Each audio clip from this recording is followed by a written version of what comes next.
Welcome back to another episode of the Casey Campbell Podcast. Casey Campbell with you, of course, and we are pleased to be joined by someone I've wanted to have on this podcast for a very long time. Jeff Gluck is here from The Athletic. Of course, covers motorsports over there, mostly NASCAR. How's it going, Jeff?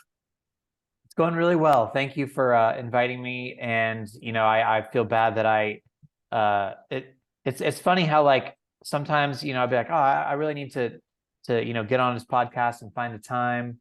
And then, like the season starts rolling and you're just like, oh, it's just going and going. And then all of a sudden it's like, wow, the next season's about to start up. I should probably hop on there.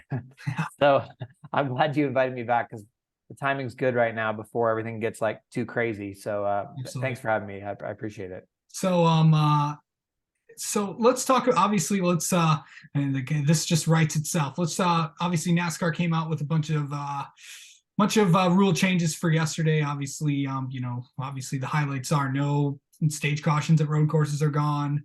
Changes to the point system. Choose rule at dirt races and at super speedways. Obviously changes at pit road with loose wheels and a whole lot more. What were your takeaways from all this, and how do you feel like they're going to go from people that you've talked with? Well, I really like the, road courses to me, once everybody started doing sort of a similar strategy of like, okay, well, here comes a stage break and, I can either short pit the stage and, try to cycle back out to the front and give up stage points, or I can go for stage points, but then my race is pretty much done. I'm just getting stage points.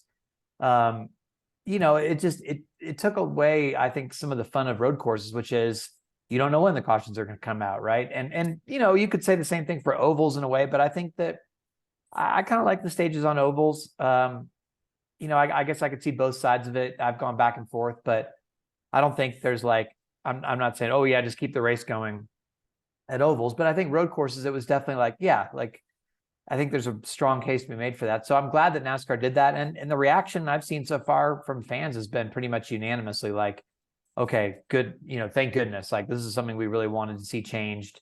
So that was the biggest one to me, because obviously there's so many road courses. We're going to be seeing that a lot, over the course of the year. And I think it's intriguing too. Like, how is it going to play out? Like, are some people going to try to win the stage still and kind of maybe go off strategy from what the rest of the field might be doing just because they're like, I need stage points. I'm sure you'll have some of that. And then some people will say, well, I'm just not going to worry about it. And where we run will be, where we'll be. And we'll worry about, just trying to maximize our position and catch the cautions at the right time. So, that was interesting. I think another one, obviously the Ross Chastain wall rule thing. I thought they would let it go until somebody did it again and then say, okay, we're going to crack down on this, no more of this. But clearly they preemptively were like, nah, we can't have this happen again. Like this is too much of a risk. And as fun as it was to see, that's that, So I'm a little bummed in a way, because I would have liked to see, could it have worked somewhere else, a Richmond type place? I was told it could work at Phoenix. So that's what people were talking about that at Championship Media Day last year, and it was very mixed on some people saying, hey, it's way too long around. And then other people were like, I think it could work. But we'll never know, huh? Also the other interesting thing I've seen people talk about is the requirements for the playoffs was changed as well. The top 30 rule that you have to be eligible for that in Cup is gone. And also the top 20 for Xfinity and trucks are also gone as well. I know it's like, are we going to, really see one of the lower teams like, the Spires, the Rick Wares, the Live Fasts, and nothing against those teams, but obviously people just don't see them, winning a whole lot. Yeah. To me, I think that like last year with the Atlanta situation with Corey LaJoie, it was like, you're like, oh, he might win this Atlanta race, like before the late pass by Chase Elliott there. But then you look at the points and you're like, well, even if he wins it, he's not going to be able to get in the top 30 in points. So it's totally irrelevant. Like, this is kind of a moot point. Like, it would be cool, like, oh, he won a race, but it doesn't mean anything in terms of the playoffs. So I think that actually takes away from the storyline. I mean, the odds are that one of the teams you just mentioned, the odds that they win a race are pretty small to begin with. I mean, it's going to take extraordinary circumstances for that to happen. But so, I don't think it's a massive thing either way, but like, I think you want to have that storyline there just in case it does present itself. Cause then it's confusing. Cause you're like, especially for more casual fans, you're like, well, wait a minute now. Like, I thought if you win a race, you're in the playoffs, and you're saying you have to be a win a race and the top 30 in points. I think the spirit of the rule was essentially like, hey, if you're full time, that then you can make the playoffs. I mean, I think that's a good change. Just make it full time. Don't worry about top 30. If you run every race, you're eligible to make it if you win. So that's all it should be. Kind of gives it that March Madness feel to it, where it's like, if you win your conference tournament, you're in, and who knows what could happen after that. I mean, you could get who knows. I mean, obviously Darlington, we've seen, the front row teams get in there and all that stuff, and who knows what could happen next. Do you see any other rule changes potentially happening, this year or something like that? The only thing I can envision, because they now they don't want to, they kind of want to roll out a bunch of stuff and then not change it. But the only thing I can kind of envision is what happens if there's safety stuff, like the more sort of flexible rear ends that they have now, that give more in the crash test. What if that doesn't reduce the concussion problem that we saw last year? And what if drivers are still getting hurt? Like let's say you have a driver get hurt in the first couple months of the season and miss races because of a head injury. Then does it get to the point where they're like, okay, we will let the teams do some things to the rear of the cars on their own? And that would be a change away from sort of the next gen model, but maybe that's where they have to go with it, because they would have to make a quick change. You can't then wait an entire year to try to make another change. You'd have to get something pretty quick. And the teams were claiming last year, maybe it was true, maybe not. Maybe they were just trying to get NASCAR to let them work in that area.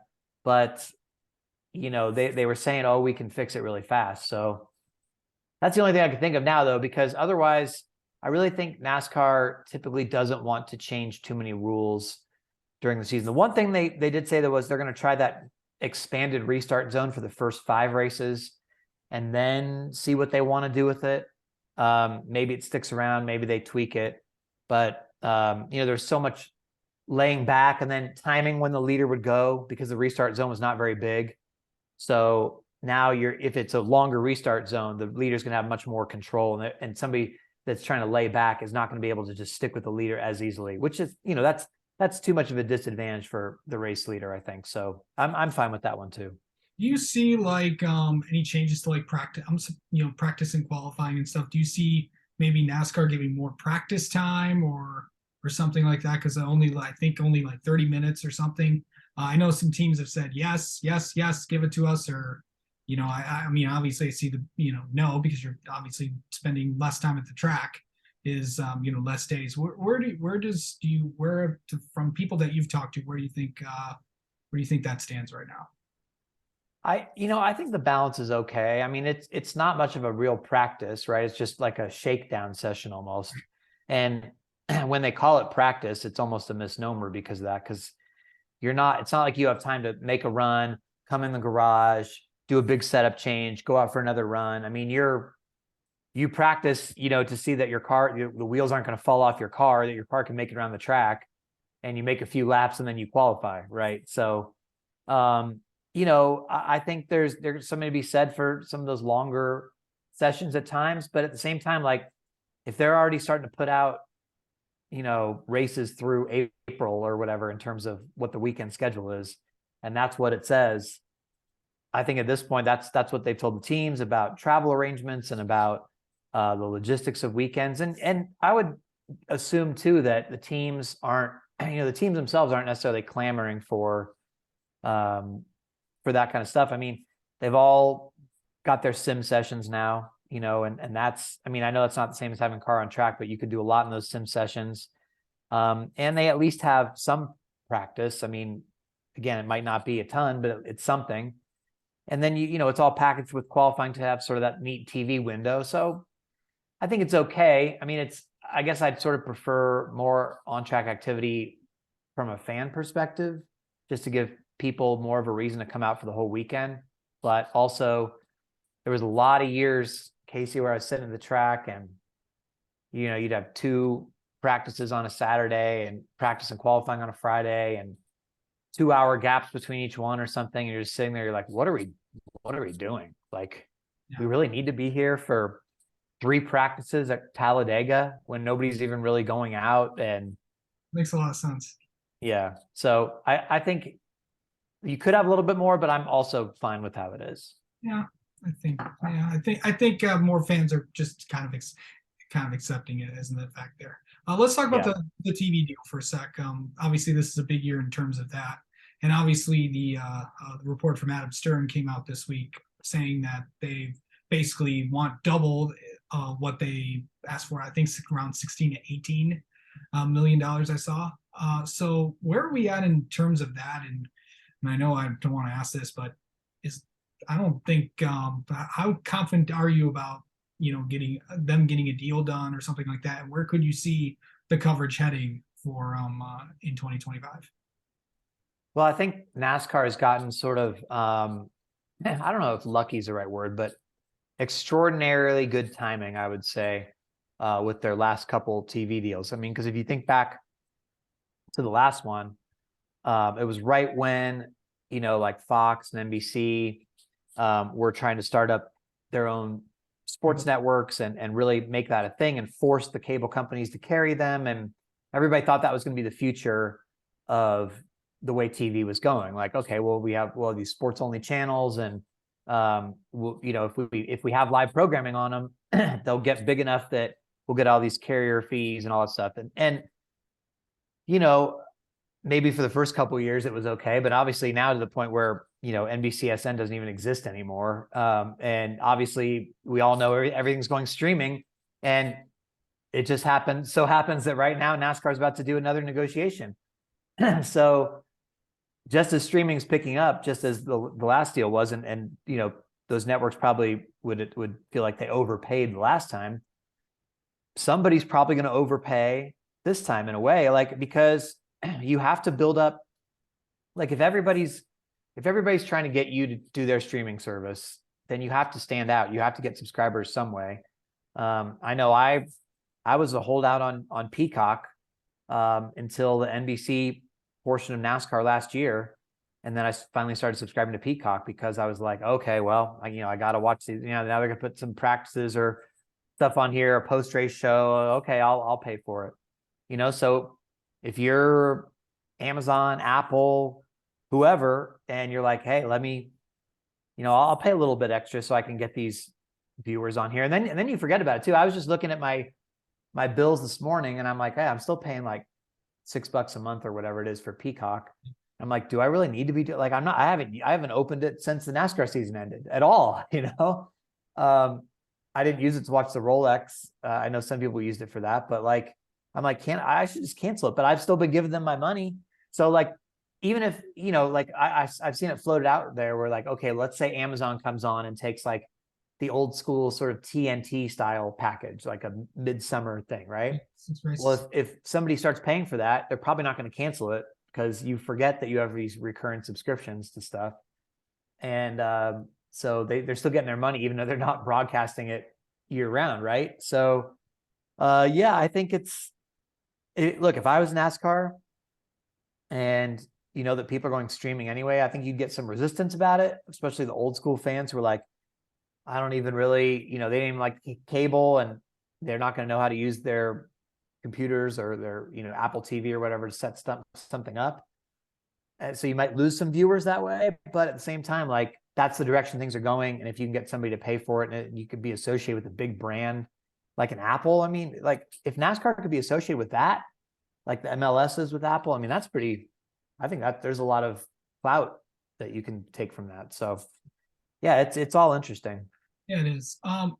this also came up there. Have you noticed obviously there's been a ton of announcements surrounding SRX, obviously with ESPN going there, and obviously a lot of Cup drivers are going to be in it, including one that's going to be in all 6 races, going technically for the championship. So,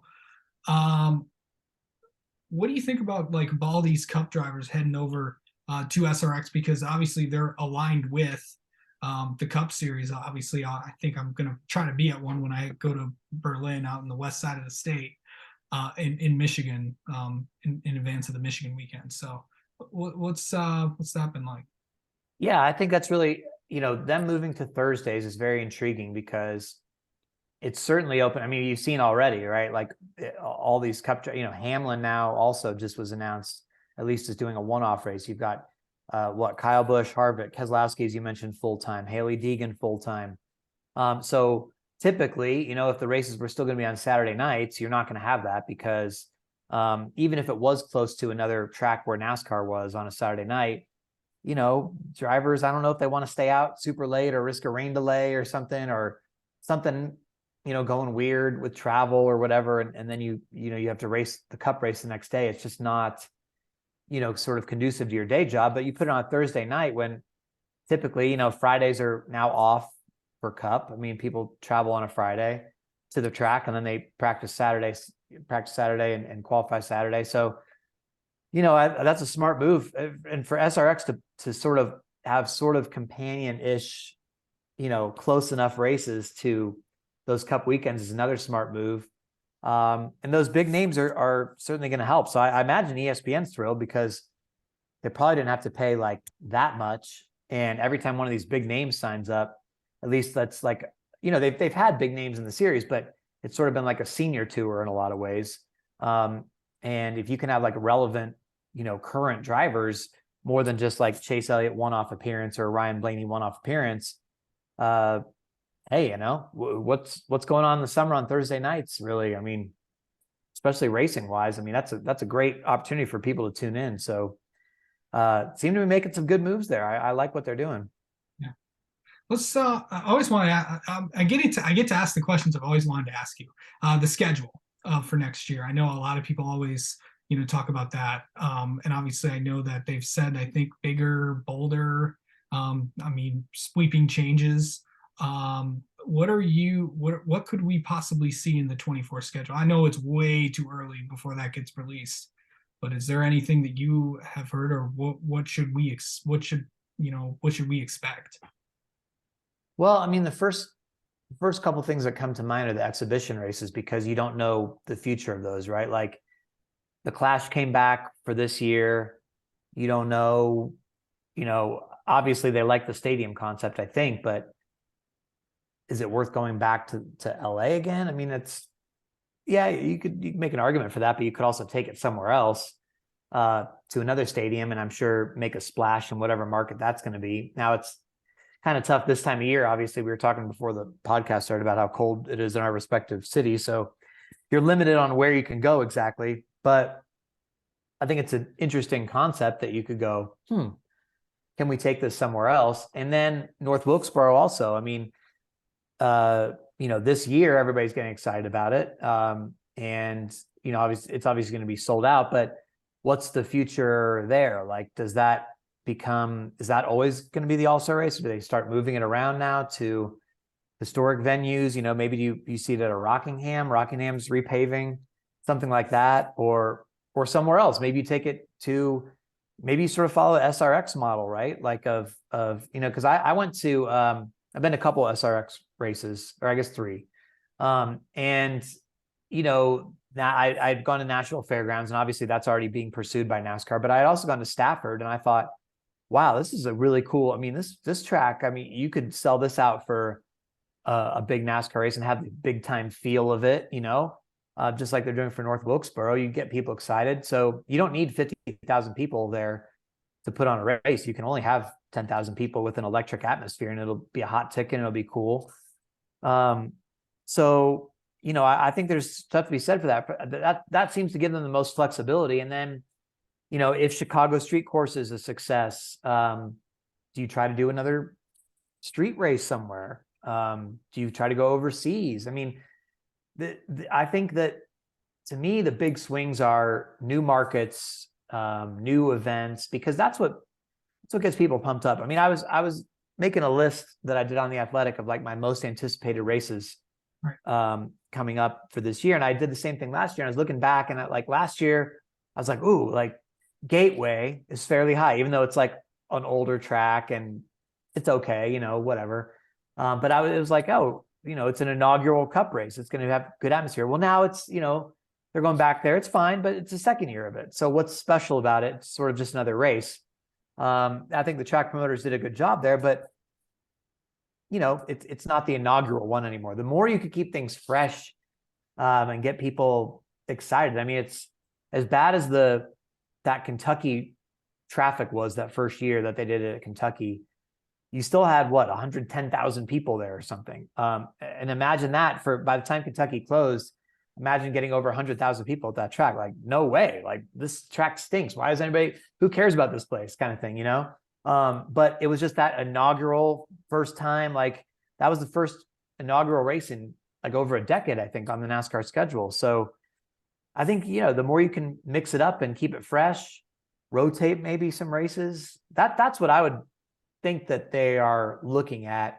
I don't have, you know, any sort of special inside knowledge that they're not going to do more than that, but that's to me what the low-hanging fruit would be, sort of to make some big plays outside the box. Yeah, for sure.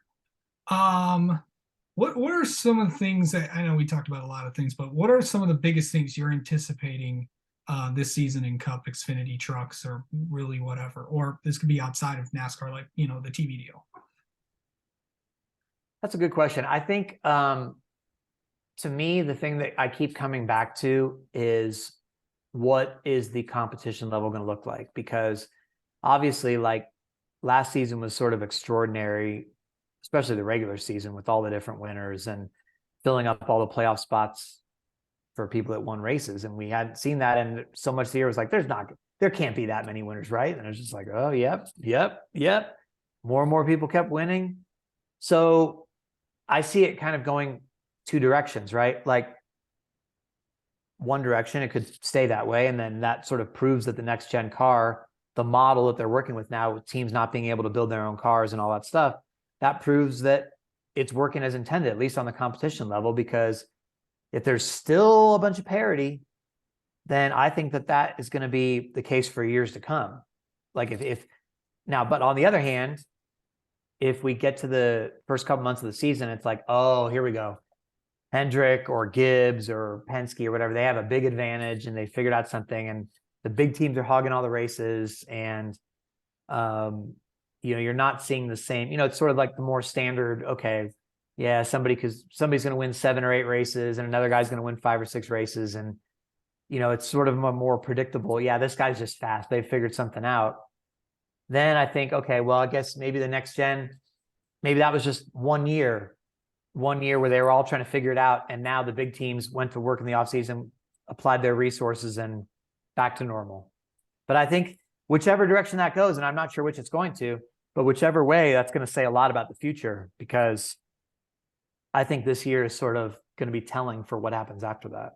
Yeah, it's definitely, for sure. And then of course we, you know, got the Clash this weekend. Lots of things to expect, lots of interesting things there. What are we going to expect out in LA? That's another one where I'm like very curious to see. So to me, like last year, that was my most anticipated race, and it was probably my best memory of all of last season, because everybody was so happy. Like, everybody was so pumped up, and they thought it was such a good event. Like, normally when you walk around the garage area, like, they were at Michigan, your track, like, you know, you walk around, just normal race, talking to people, whatever. And people are like, nah, yeah, whatever, just another week. And, you know, people are complaining about NASCAR did this, NASCAR did that, or, you know, you got the normal gripes of whatever. Oh, I hate that they're doing this.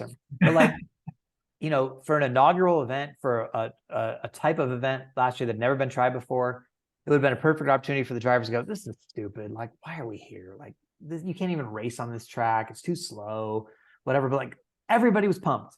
crew members, like people were, I mean, the fact that I remember like they had these press conferences up on this rooftop club at the Coliseum. Yeah. And the drivers would have like be sitting in these chairs overlooking the LA skyline and the Coliseum. And after they were done, like the drivers were like pulling out their cell phones and taking pictures and stuff, and going under the peristyle and taking pictures of like the torch. And like, you don't see drivers walking around like Martinsville being like, "Ooh, let me pull out my cell phone and take a picture." Like they were like, "This is cool." So can NASCAR replicate that vibe in the second year? Because I just said the second year is not as exciting like for the as is for the inaugural event. So can they replicate that? Can they hold on to that cool feeling? And what are the fans going to do? Like last year, I thought it was a pretty good crowd, and I thought, you know, it seemed like a lot of people around LA were not even sure, like, well, oh, I think is NASCAR racing in the Coliseum? Like our Uber drivers and stuff were like, where are they actually racing? In the parking lot? We're like, no, inside the stadium. Like it was still a new thing for people. So obviously now people have heard about it, what it was. So are people going to come back and it's going to be a bigger crowd, or is that going to be like a one-time thing for a lot of people and be like, I checked it out. It was like a novelty and I don't need to go see it again. So that could go either way too. And I'm very curious to see how the fans respond. So I don't know. I guess long answer to your question is I guess I'm not sure what to expect. Well, we'll definitely find out this weekend. That's for sure. Well, Jeff Gluck, thank you so much for coming on and talking with us. And congrats to all that you guys are doing. I know I just read I know you guys are doing the 75 greatest drivers with the Athletic, and a pretty impressive panel that you guys have assembled. And of course, the 12 questions and good race poll will be back as well.